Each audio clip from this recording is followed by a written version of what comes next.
got to say war until the basic human rights are equally guaranteed to all.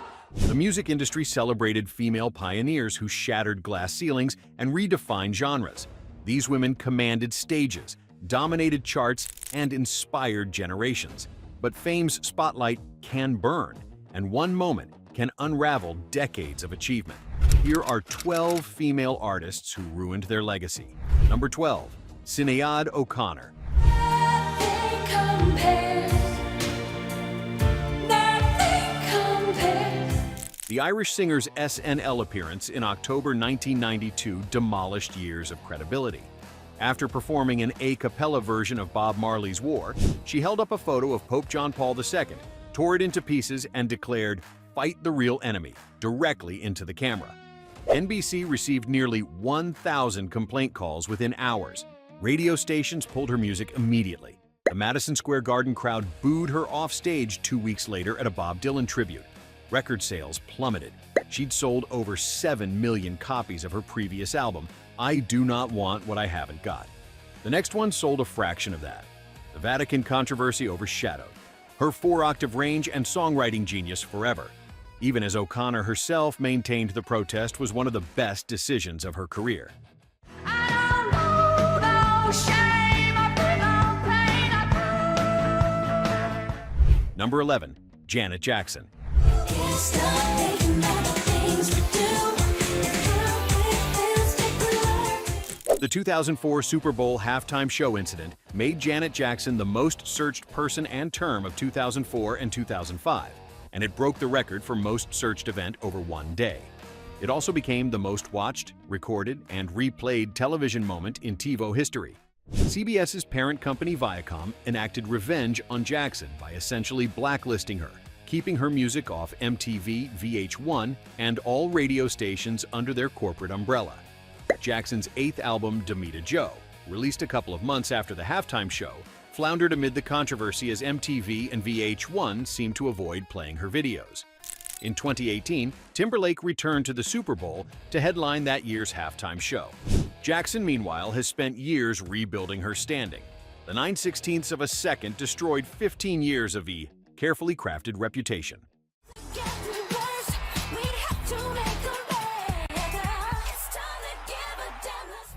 Number 10, Whitney Houston.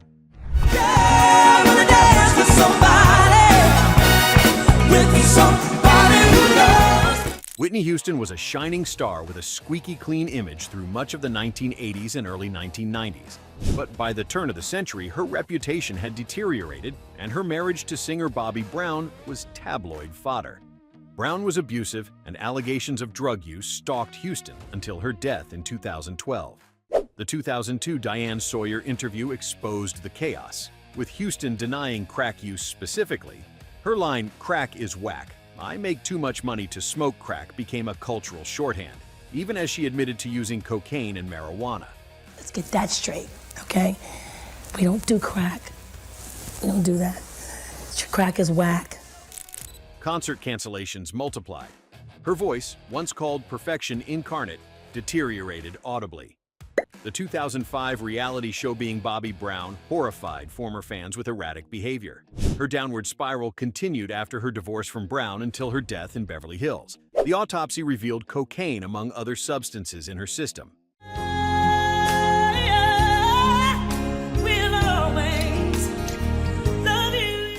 Number 9, Ronnie Spector.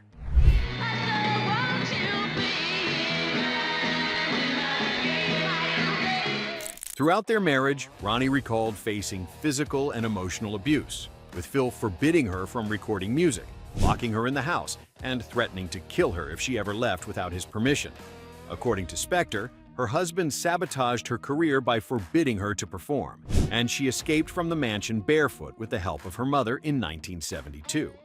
In her memoir, she recounted several abortive attempts to recapture mainstream success throughout the 1970s and early 1980s, during which time she was perceived as an oldies act. All in all, she received just $25,000, a used car, and a monthly provision of $2,500 for only 5 years. The woman who defined girl group sound spent decades fighting for royalties while her abuser controlled her catalog.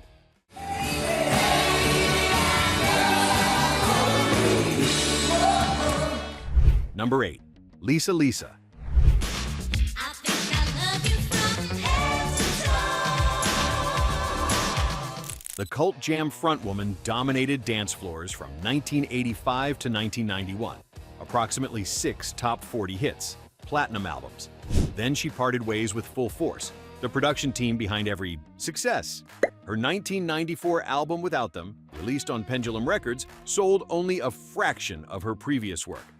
The label dropped her immediately. She attempted comebacks with different producers, but never charted again.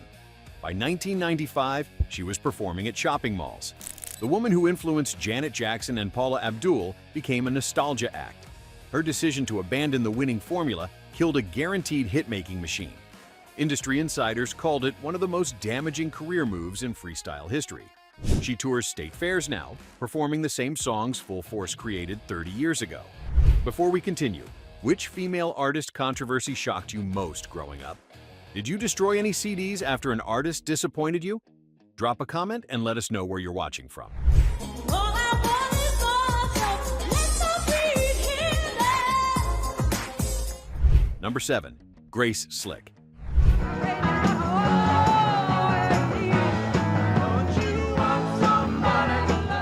Jefferson Airplane's Acid Queen embodied 60s rebellion.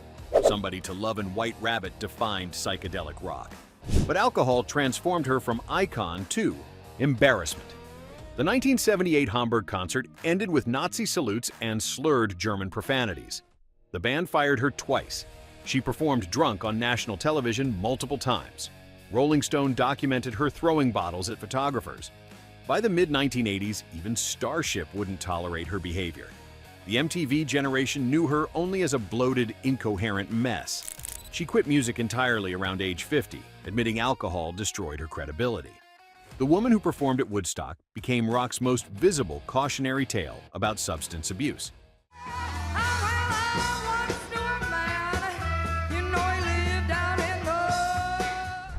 Number 6. Donna Summer.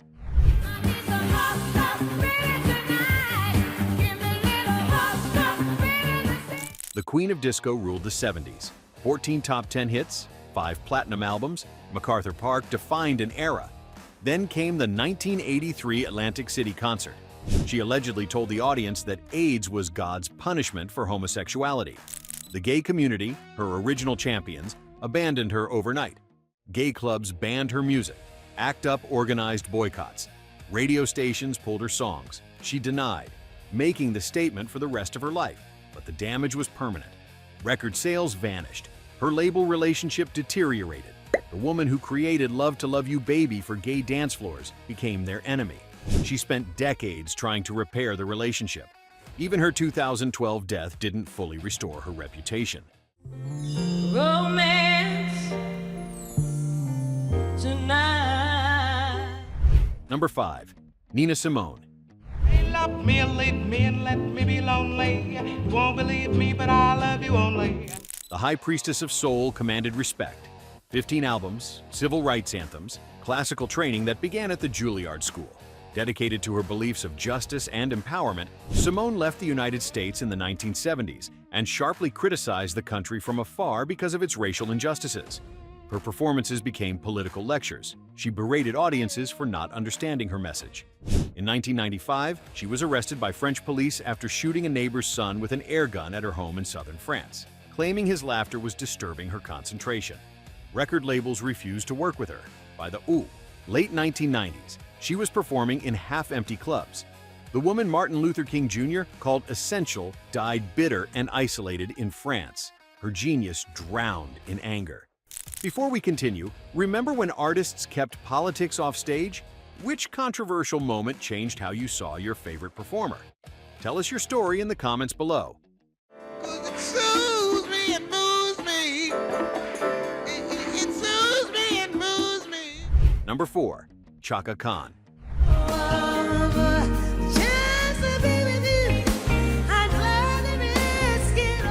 10 Grammys, more than a dozen gold singles. The Queen of Funk ruled 2 decades. Then addiction took control. Performances in the 2000s became inconsistent, with Khan forgetting lyrics to her biggest hits. The 2016 Prince tribute concert saw Khan struggle visibly, her voice unable to match its former power. Drug possession and prescription pill struggles became headlines. She entered rehab.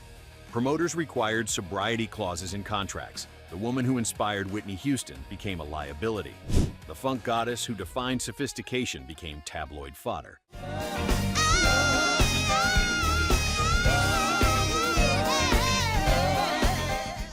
Number 3, Joan Jett.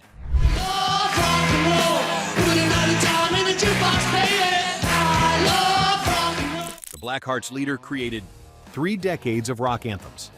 I Love Rock and Roll dominated the charts and became one of the defining hard rock songs of the 1980s. Then she became a subject of discussion when Kristen Stewart portrayed her in the Runaways film, sparking speculation about her sexuality. Her refusal to discuss it alienated both sides. Conservative fans felt betrayed. LGBTQ advocates called her cowardly. The 2015 Rock Hall induction reignited controversy. Former Runaways members revealed decades of tension. Her stadium tours downsized to theaters. The rock pioneer who inspired Riot Grrrl became nobody's hero.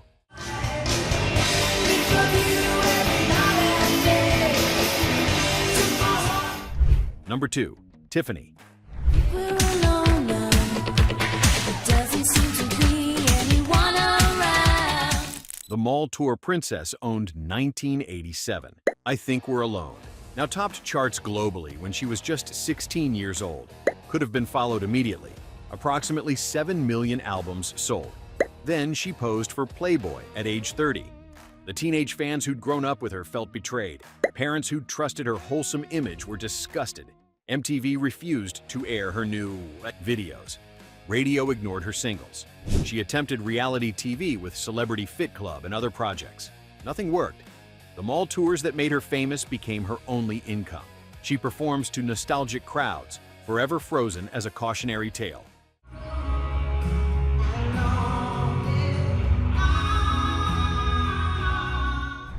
Number 1, Tina Marie.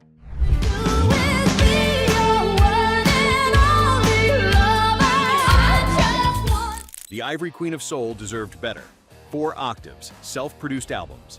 Rick James called her the greatest white soul singer ever, but she sued Motown in 1982, creating the Brockert Initiative that freed artists from unfair contracts. The victory made her an industry enemy at certain labels, but Tina Marie refused to be silenced. On Epic Records, she scored some of her biggest successes, including Lover Girl, which hit number 4 on the Billboard Hot 100 in 1984, and the R&B number 1 Ooh La La La in 1988. She continued releasing music for decades, with her 2004 comeback album La Doña reaching the top 10 of the Billboard 200. She traded legal battles for principles, helped pave the way for artist rights, and kept making music until the end. Tina Marie passed away in December 2010 at age 54. Music historians call her legacy not tragic, but triumphant. Prepare